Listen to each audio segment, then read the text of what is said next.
Ain't you tired of that same old thing? There ain't no shame, cause everybody ain't gon' change. Moxie's looking to stop, let champion. His cover's blown, can't fool us for too long. We need a real world champ, no more cheap shot. No! This is not how this was supposed to go! The Exalted One is going to be furious! And when he arrives, SCU, heads will roll! Heads will roll when the Exalted One finally does debut in AEW, and they have started to hint towards exactly who we thought that would be for some time now. But we'll get into that in a moment. You are tuned in to another episode of the All Elite Podcast. As always, I am your host, All Elite Andy, and I'm joined by my boy, my co-host, Big Match AJ. How you doing, AJ?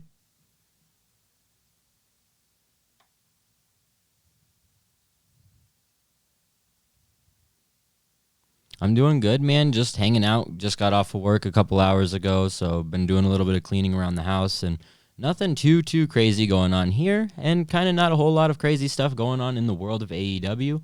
As we opened up the show, we have the Dark Order promo from last week after their match, and that's the biggest news I think we probably have to talk about this week is them continuing to tease the Matt Hardy thing. I don't know if you saw the teaser on Twitter, but very blatantly spelling out Matt Hardy's name with this long teaser. I would read it, but it's a little too long for us to just read through.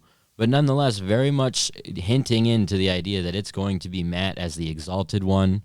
What do you think? It seems they're either leaning into it very heavily to throw you off, or it's confirmed to be him. And I think it's confirmed to be him.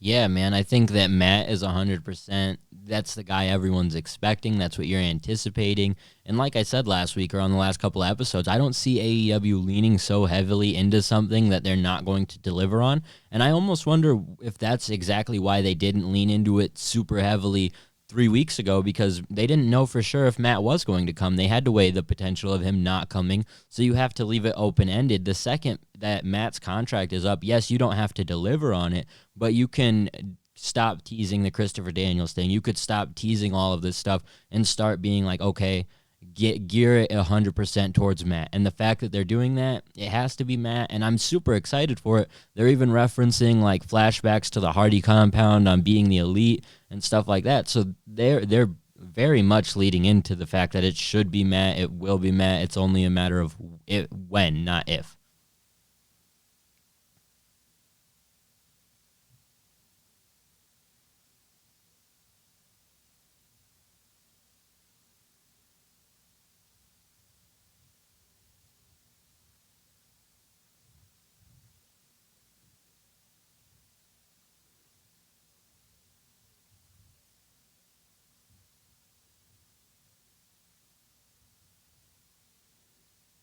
Yeah, and I think this teaser right here is what sort of solidifies that idea of if they go an alternative way after leaning so heavily into it being Matt, what a mistake. I think you literally spelled his name out. I don't know if maybe they thought people wouldn't pick up on this super quick. They had to know, though, because all the teasers that they put out up to this point, they were way harder to figure out than this, and they were figured out in relative short order. So the fact that this one was spelled out so blatantly, you're looking for this basically on every tweet. So I like if they weren't talking about how the next Dynamite was the lowest like overall attendance show thus far, I wouldn't be surprised if Matt was debuting next week. But it leads you to believe he's not debuting for a couple weeks just based upon where they're running and the types of venues and sales they're going to be doing in terms of tickets, that The fact that they went this heavily into it, I guess, is what makes me say, wow, they're going to push this a whole nother week. How?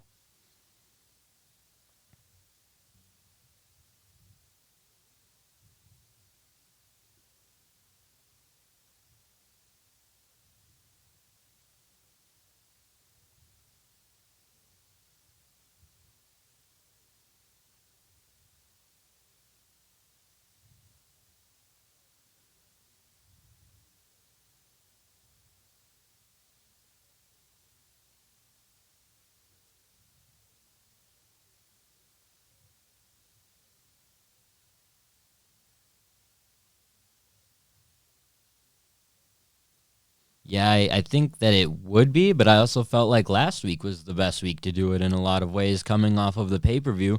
So at that point, it's like maybe they just have actual things they're planning out, and there's a set date. And again, maybe this Utah show is that set date, but I just feel like you have a much bigger crowd guaranteed for the next show, and maybe they're just hinting into it going into, again, another episode of Dynamite to maybe help increase those sales on that show, because it absolutely worked in Denver where they weren't it was kind of the same story leading into that show where it wasn't the best market in terms of just fans for AEW, and they hadn't had a lot sold. The second that Matt Hardy buzz started kicking in, a lot of people started picking up tickets and there was a lot more available. So I think the same kind of thing could happen here in Salt Lake, but then still deliver in Rochester.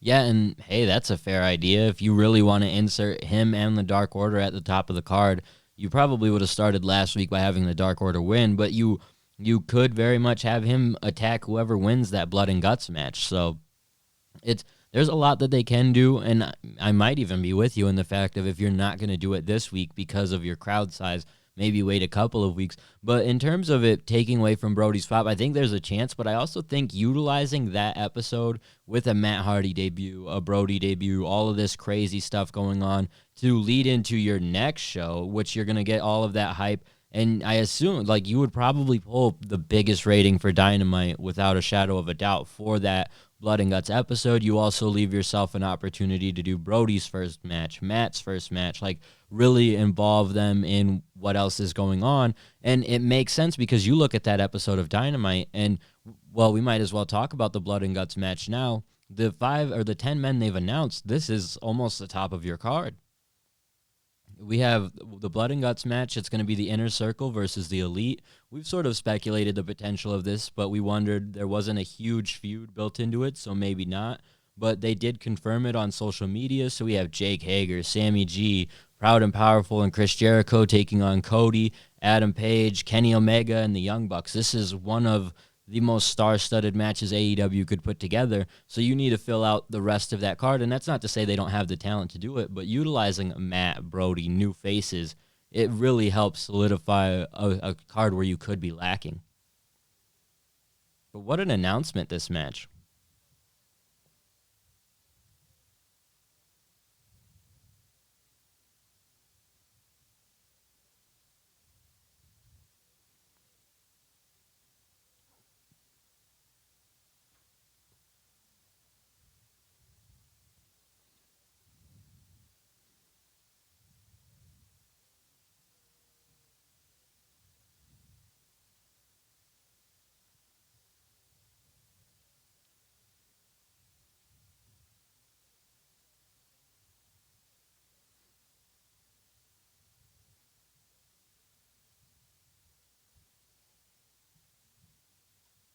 It's fair to say that they started it last week, though. You have Cody, Hangman, and Matt Jackson involved in a segment with literally all of the other guys on the other side. So while I do agree with you that they haven't done a ton to build to it, and that's sort of the thing we were speculating why this might not be the match. I think maybe announcing it so you have a reason to keep building around what you started last week makes some sense. So I like the announcement of this, and it also, again, lets you build around the bottom half of that card now, because you didn't want to wait another week or two to announce this, and then because it really does feel like a pay-per-view episode of Dynamite, so you have to build more on the bottom of that card, especially you have the tag team champions involved in this match, so that takes away at least one type of title match you might end up doing. So it really, again, puts emphasis on this episode, the Wednesday, March 25th episode, where, again, I think it's going to be the highest rated episode of Dynamite, and I'm calling that right now. Yeah, I think for sure it's going to be, I think that they're starting to build right now to the first time of something like that, of the Clash of the Champions type thing, where it's the big televised event, not a big pay-per-view event. Instead, you're building towards a big rating, and that's what we need here. And I think this is the start of that. Again, I think this is a really solid match. It was something we were skeptical on before, but if you're gonna put 5 or 10 guys in a big cage match and do something crazy with all of them, these are the guys you utilize. This is what you build to. So I like this, and it's very interesting.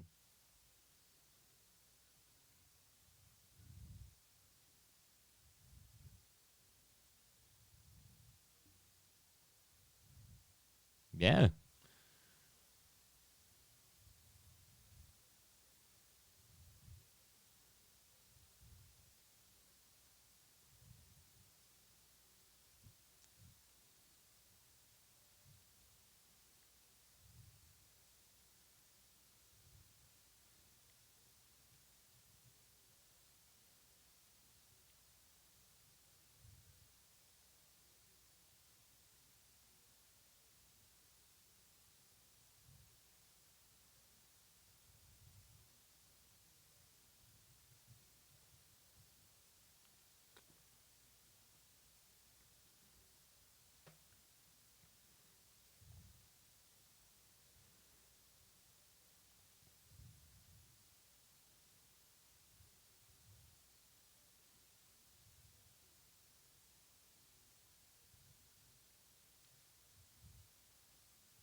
Yeah, or I mean, I don't necessarily know if that would be the way. I think we really might get Mox.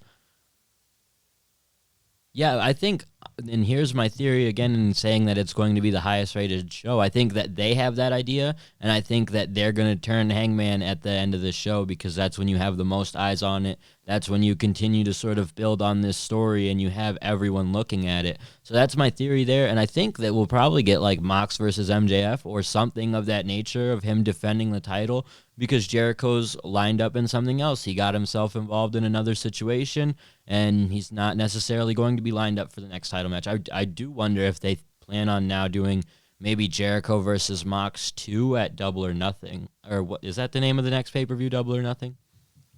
Yeah, so I mean that would be, I don't love that. I don't love going back-to-back pay-per-views with the same title match on top.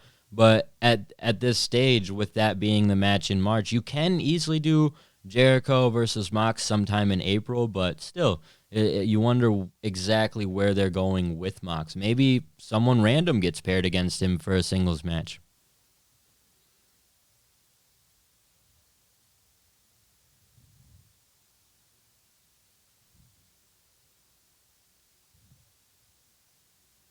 Oh, absolutely. I think that's a great recommendation. If I had to choose one, that would be a solid pick. Maybe even Pac. I mean, Pac's got he's starting to build up his group, and he's going to end up being on a 6-man on this week's episode of Dynamite, but I think he could still elevate himself in that singles realm and get that title match, and it would make sense to people, and that's someone else that Mox could go over and not really be, and it won't really hurt the other guy in losing. So who knows for sure, but I do think that this match is very interesting. And something that was brought up in our group chat the other day was the idea that why isn't this a pay-per-view main event or a pay-per-view on a pay-per-view show? And my biggest argument is the same thing I said at the beginning of this topic. We have the top 10 of AEW almost. Like maybe Mox is the only one who could fit in above any of these guys, but these are probably the top 10 guys you have You could take out Hager, but again, a very solid top 10 that you're taking off of your pay-per-view card. You can't do that right now. I think that we have a very good AEW roster and we can build matches. I don't think it would be safe to take all of these guys out of singles matches or tag team matches and stuff like that. So that was my argument. And I think, again, this is a huge way to pop a rating.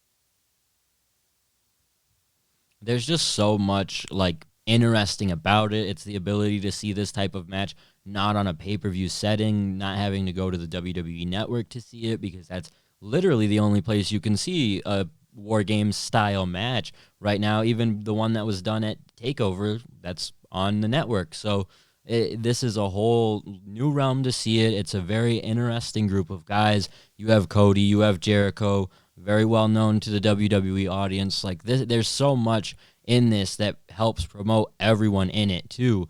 That in the grand scheme of things, it's very ingenious, and it wasn't something I had totally thought of initially, because we were sort of wondering the same thing. Why isn't this a pay-per-view match? But the more you think about it, the more it makes sense to utilize it in this way and promote it this way. And it's going to be a very good rating for that show. So, and they had a great rating on last week's show, pulling in almost 1 million viewers. They also did a pretty good rating on Revolution, or buy rate, I should say. They don't have the official numbers all in, but they have said that there's about 37,000 on the iPay-per-view range, which is a big number for iPay-per-view. But that's generally not the full landscape of their pay-per-view numbers either. In terms of their pay-per-view numbers, they are generally more coming from traditional than iPay-per-view. So I think they're looking at, again, another around 100,000 buys on this one. They are saying that it has done better than Full Gear, apparently, which did around 100,000. Not too sure if it was better than All Out. But that's a very interesting thing to be told. That's an interesting number. It's great to see where they're consistent in their pay-per-view number, if nothing else.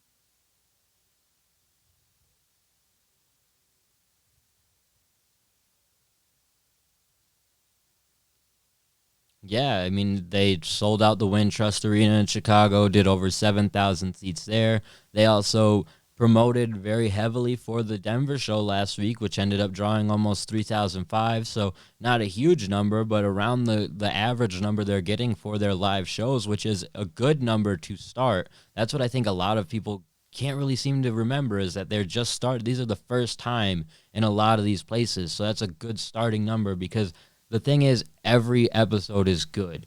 So if every episode is good, you're going to regain all of those fans the next time you come. So by promoting that Denver show, yeah, you didn't get everything they promised us, but it was still a good enough show that I guarantee you 3,000 at least of those fans will be back, and then any new fans you draw in as well. So they're doing a great job there. I wouldn't be surprised to see them start drawing better for the next show in Utah, even though it's not a great show. They said that they don't do great streaming numbers and stuff there. If you promote it right, as they've done, the ticket sales will go up. That doesn't mean I think it's going to do huge, but I think it will, again, start to go up as the show comes closer, and that's important. That's almost like the walk-up numbers that Meltzer talks about a lot of times for big shows and stuff like that. It's essentially that, where they're promoting it just well enough at the last minute by putting out that match card, letting people know what's going on. You're like, oh, shit, I want to see that. Or, oh, Matt Hardy might come. I want to see that. So they're doing great there. And they've also sold a ton of tickets for their show in Rochester. So the promotion factor of AEW, as you said, is great, and it's just the first year. So when you're starting out that solid, you build on that. That's a great foundation. They're not perfect. They don't have a 4 million people tuned into everything, but you've got a solid base and you grow from that. So, and they haven't shown any signs of that deteriorating or falling in any way. So.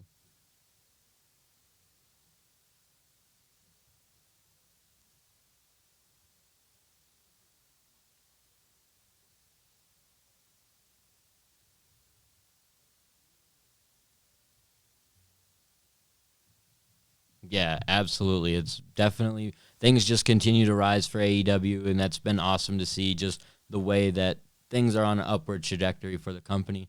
They also have announced that they plan on running a show in New Orleans as well as Albuquerque, New Mexico. The New Orleans one will be interesting. That's going to be on May 6th, so that's a pretty decent area for professional wrestling. You imagine they'll do a solid draw there. So I like a lot of what they've got going on.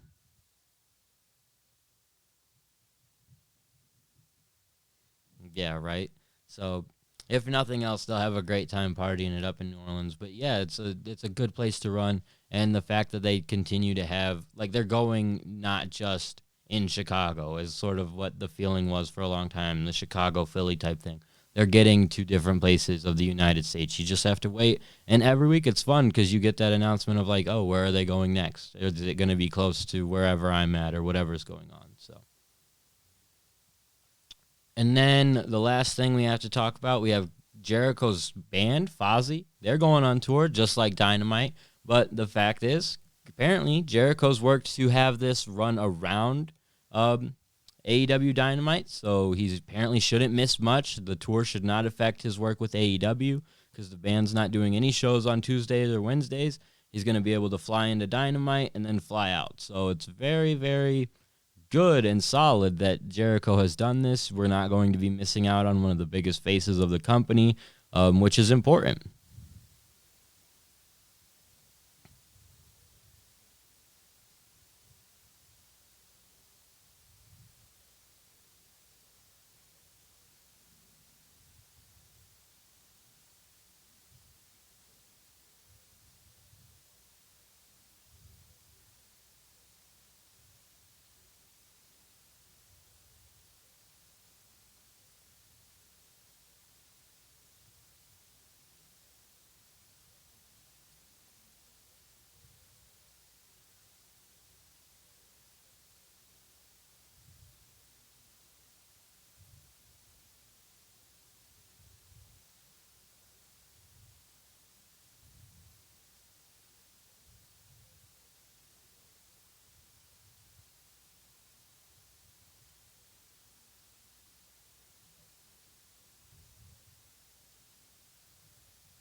He absolutely continues to be a major part of what AEW is.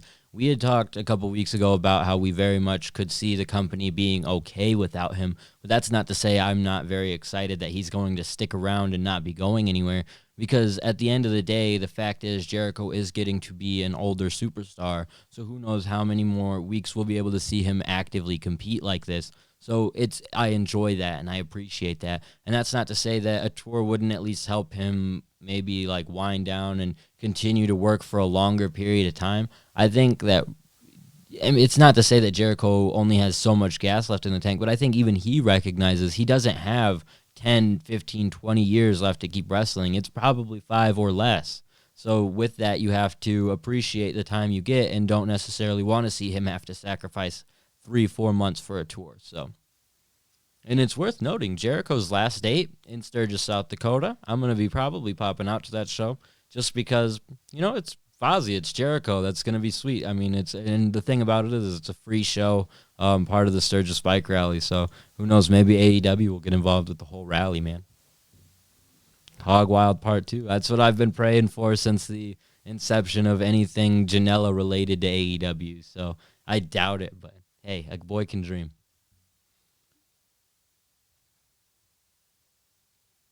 Mm-hmm.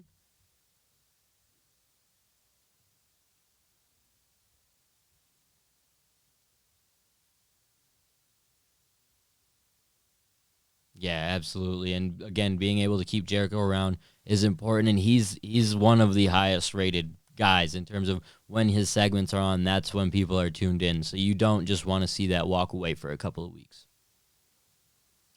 But that really wraps up a majority of the news that AEW had for this week. Like we said, not a ton of deep things to get into, just basically the blood and guts match and a couple other minor things, Matt Hardy related things.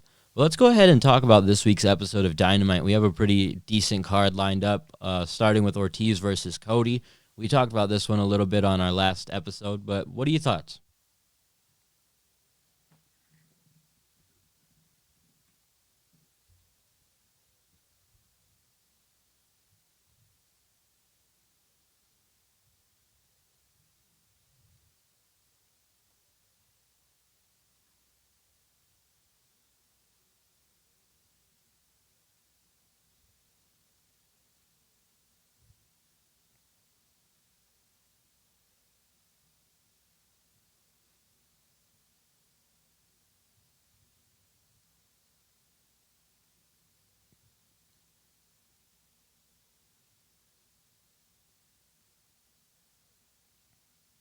Yeah, I think something crazy potentially could happen. I do think Cody's kind of in a position where he probably needs a win. I don't necessarily know his record off the top of my head, but he doesn't feel like he's been on a huge winning streak.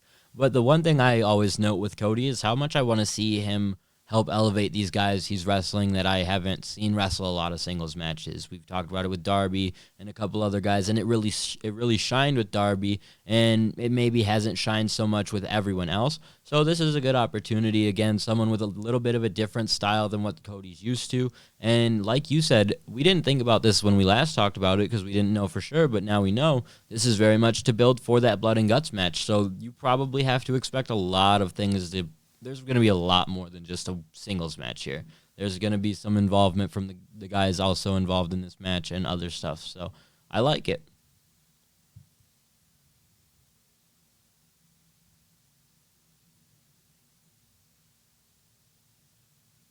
Yeah, me too. So glad that Ortiz is getting that opportunity. We also have a couple of six-man matches. This one featuring an opportunity for Joey Janela and Private Party taking on Death Triangle, that being Pac, Pentagon Jr., and Phoenix.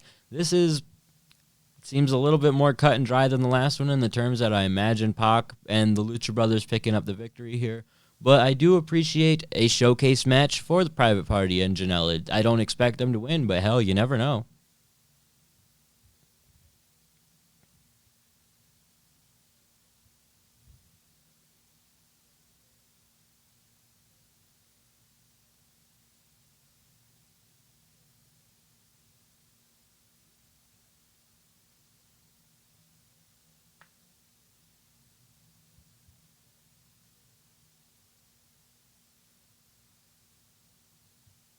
Yeah, the only thing I could think in terms of maybe Janela and Private Party picking up a victory here is maybe the best friends get involved in Orange Cassidy.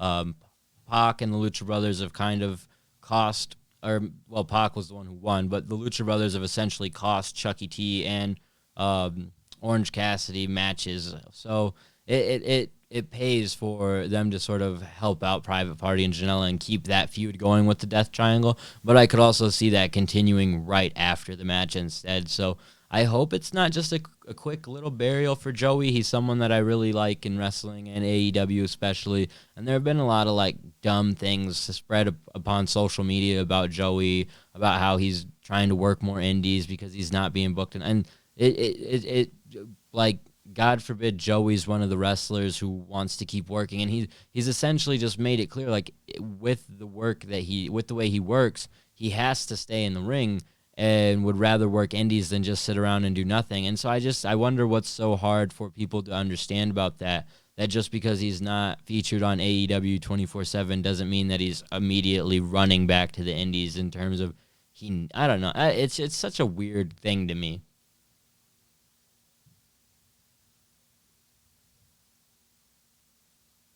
Yeah, it makes no sense. I had a private conversation with Joey on Twitter because I was trying to reach out to him for an interview in Denver last week, and he said he wasn't going to be there, and it wasn't in a negative way. It was just like, hey, there's nothing for me right now, so I'm not going to be there. They're not bringing me in. And that's not a bad thing. That means he has time to run indies and it's literally getting to be time for spring break. And if there's not going to be a huge crossover in terms of AEW promoting that show or trying to be involved with that show, then guess what? Then Joey's probably not going to be featured on AEW as much at all because he has shit going on with that show. So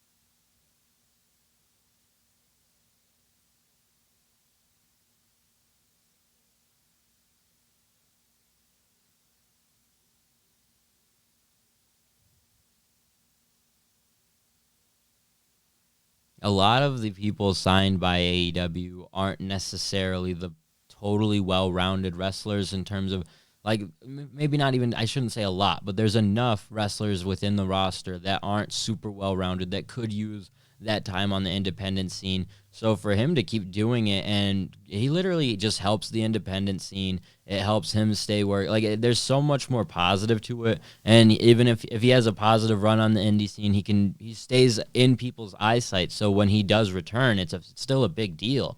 So I mean, I guess I would get it if he was out there just putting over everyone on every Game Changer show or something, but he's doing what he does. So as Joey supporters, I guess we went off on a bit of a tangent there, but it's just to say people take that shit and just run with it in the craziest of ways. So whatever. But speaking of Game Changers, speaking of 6-man tags, we have Jurassic Express, Luchasaurus, Jungle Boy, and Marco Stunt taking on MJF, the Butcher, and the Blade. So this is a good match. It's very interesting to see Wardlow not really involved in this one, just MJF teaming with the Butcher and the Blade.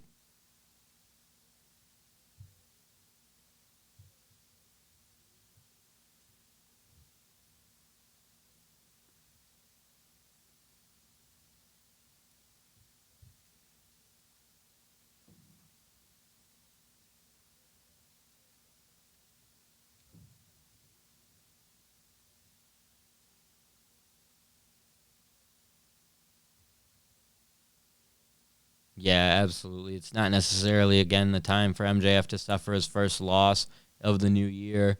And I think it would be fun if this just sort of sets up a potential for MJF to take on maybe each of these guys in singles capacities in some way or another. Just running through Marco and Jungle Boy and then eventually having to face Luchasaurus and maybe still picking up a victory. But it sets the tone for an interesting type of feud or mini feud even to keep MJF occupied by something else. So I like it. It's going to be a fun match. This one is probably one of the ones, though, that I'm more so not super sold on the fact that MJF is going to win because there's potential in these guys and potential in building that mini feud. And the way to build it would be a victory in some capacity. So.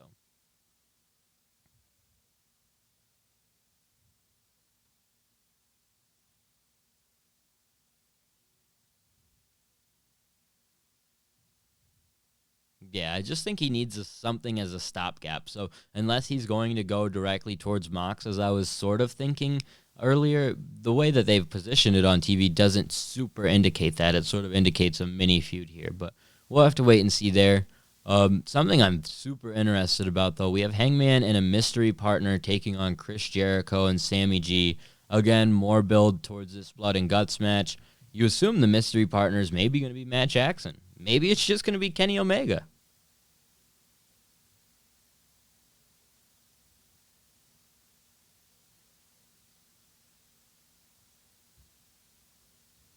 No, fuck off.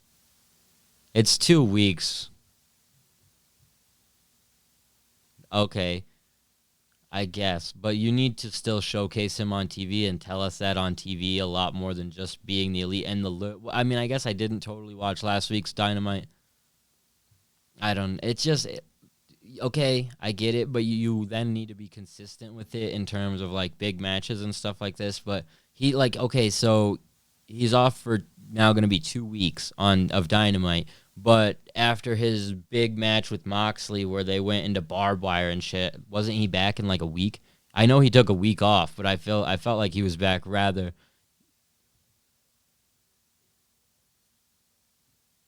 And I feel like Mox was right back.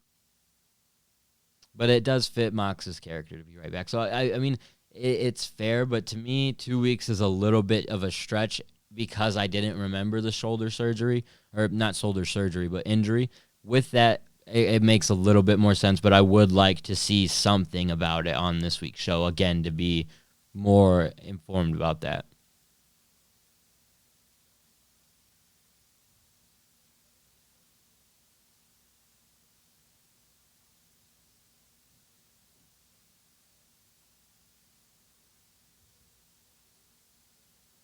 Well, you could also, maybe this is how they start getting Moxley involved in that whole situation. Maybe Hangman gets Moxley involved because they just powerbombed him through a table. Hangman's out for a drink. He sees Moxley and he's like, oh, man.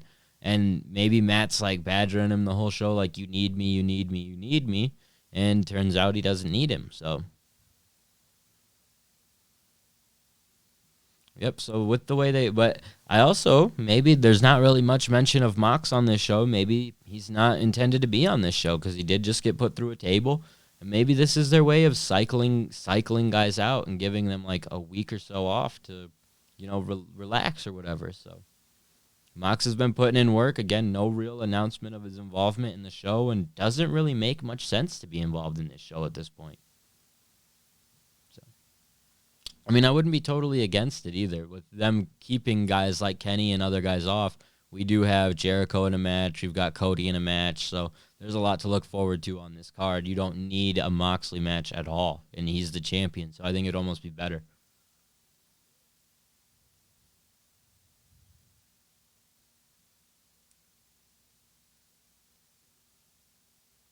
No, so I like it. I like the way that this card looks very good, but we don't have the champion necessarily involved at all, and you don't have to. Hell, they need to. If you're asking me, I say you keep Moxley off this show and do something to promote Nyla in the women's division way more, because that's what we need. Right? Looking at this card, I'm not seeing a glaring Moxley's missing. I'm seeing a glaring women's something.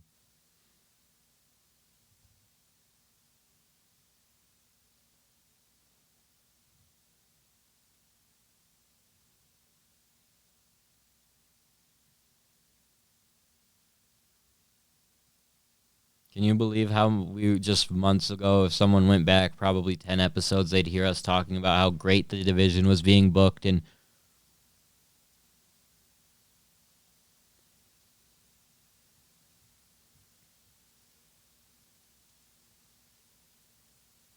yep, and the one person who feels like they're putting effort into building up just really isn't someone I care to see pushed in Britt Baker. I don't hate Britt. I don't like. It's just like she's been the one focused on, but I still have no idea how she fits anybody's plans of being any type of a main character right now.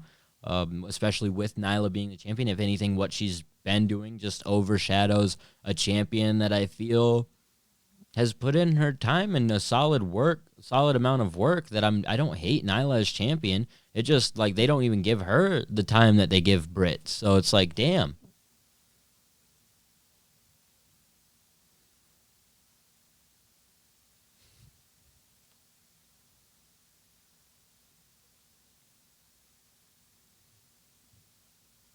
Yeah, so that's my biggest issue is they've given her so much time and there's nothing that really indicates that she is up next, even though she's gotten all this time. Even she doesn't fit into any storyline unless it would involve Tony Schiavone's daughter coming out and beating the piss out of her for being so rude to her dad. Like literally, nothing else makes a ton of sense.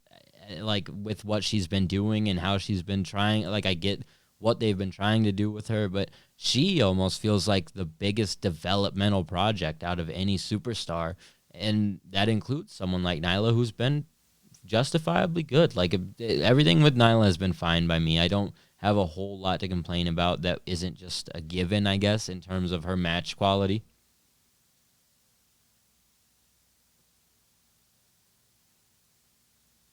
I like the dominant thing in wrestling where I wanted Jake Hager to be dominant and win his matches quickly. I like quick matches sometimes when they're not just when they're an actual, like, it seems legitimate in the way the person lost in 3 minutes. You're like, oh shit, they just got beat to shit. It's not like a 50-50 3-minute match where they're both trying to get something in. So I like what they've done with Nyla, and I want to see more of that. And that's why I liked Big Swole so much last week, because if you're not necessarily the best wrestler, do your coolest shit, win very quickly, and get out. And then if you want to build up two people to do that and have them square off and have a very quick match where they both do all of their shit and one of them wins, I'm down. So I just hope something's done with the women's division this week. I think we had, again, the Swole thing could be a good kickstart to something new. I would like to see that. I would be impressed with that. I think, again, if you're going to keep bringing in these managers too, give one of these women a good mouthpiece to talk for them. Someone like Swole, who doesn't necessarily have the best ability on the mic just because of not getting the opportunities, bring someone in who fits that position. I don't know. I guess I don't know. I haven't heard her cut a ton of promos, but the promo work you have heard on Dynamite from a lot of these women has been subpar. So I think so I would just assume, I guess, that naturally everyone isn't that great. Because if you're giving Britt all of this time and there's someone in the back who can cut like fire promos, what are you doing? So in terms of all of that, I just wish there was someone to be more of a mouthpiece for even a group of women or something. So outside of that, I just wish the women's division got more, but I do like what we've got in store for us for Dynamite this week. Well, that's fair.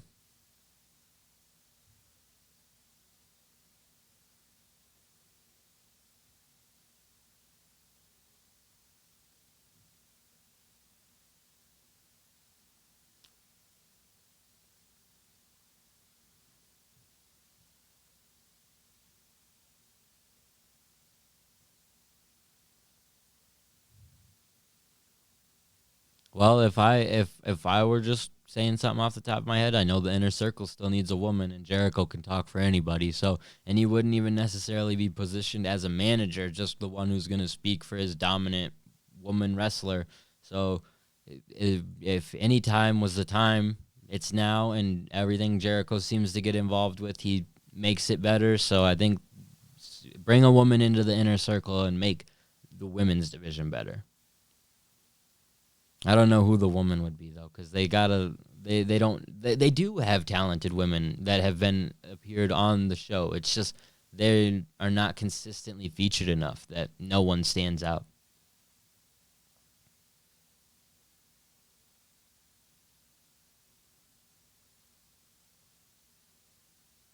Yeah, and that's why someone like Chris has done so well, because she continues to work indies, and while it did hinder her ability to show up at that one Dynamite, it has helped her because she hasn't been wrestling for 15 years. She needs to continue to gain experience, and one night a week maybe isn't enough. So that's where you get her more time, and it's perfect. I like that.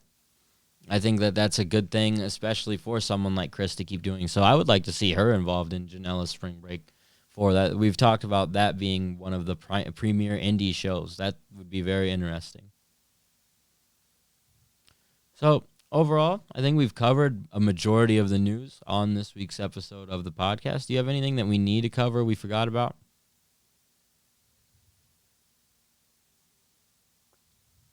Yeah, that was definitely a disappointing thing for me last week, and I think we probably touched on it at some point in the last podcast, but I do have to just re-emphasize how much of a bummer that is as a fan, where you have something confirmed and they sort of just pull back on it. And I think that we as fans should hold the AEW accountable for stuff like that, because it's a problem. When you advertise something and you don't follow up on it and it makes no sense to your fans, you have people there who are like, what, why didn't he show up? What's going on? Like, and granted, it got a lot of traction on social media, and maybe people are more excited for his debut now. It makes me a little bit just like, man, it's disappointing to see that from AEW, because they've done such a good job at not doing stuff like that.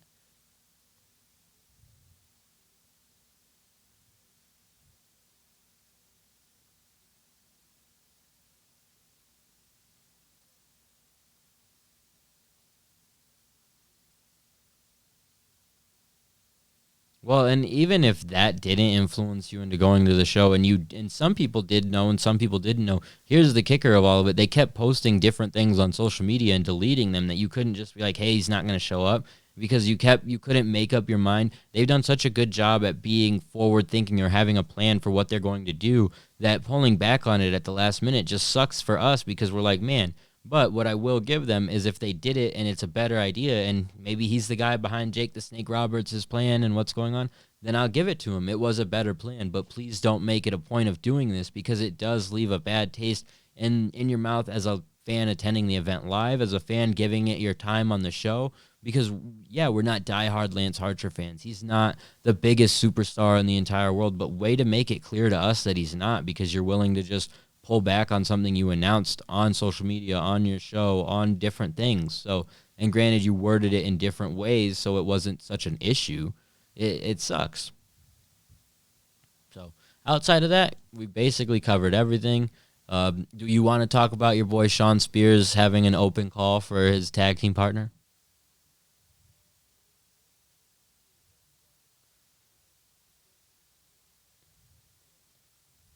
Hey, this could be an opportunity for some independent stars to get an opportunity.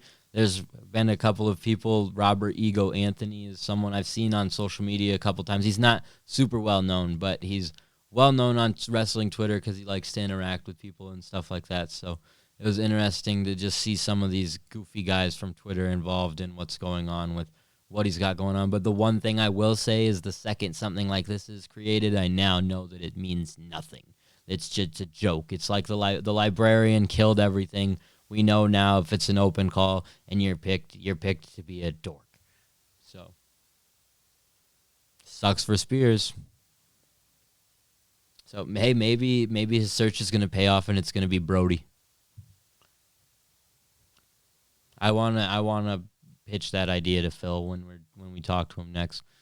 Shawn Spears with Brody at the Rochester show as his big surprise tag team partner. But yeah, what a fall for grace for Shawn Spears being featured as a top star at All Out against Cody, just to have done absolutely nothing but a failed feud with Joey Janela and a failed whatever this is, because this has already failed before it started.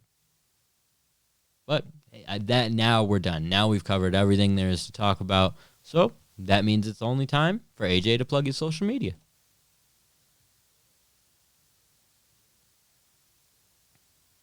And as always, you can follow the podcast on Twitter at All Elite Podcast. You can check us out on Instagram at All Elite Everything. We're also on Facebook at facebook.com/All Elite Pod. And you can follow me on Twitter at All Elite Andy. And until next time, see ya. No! No!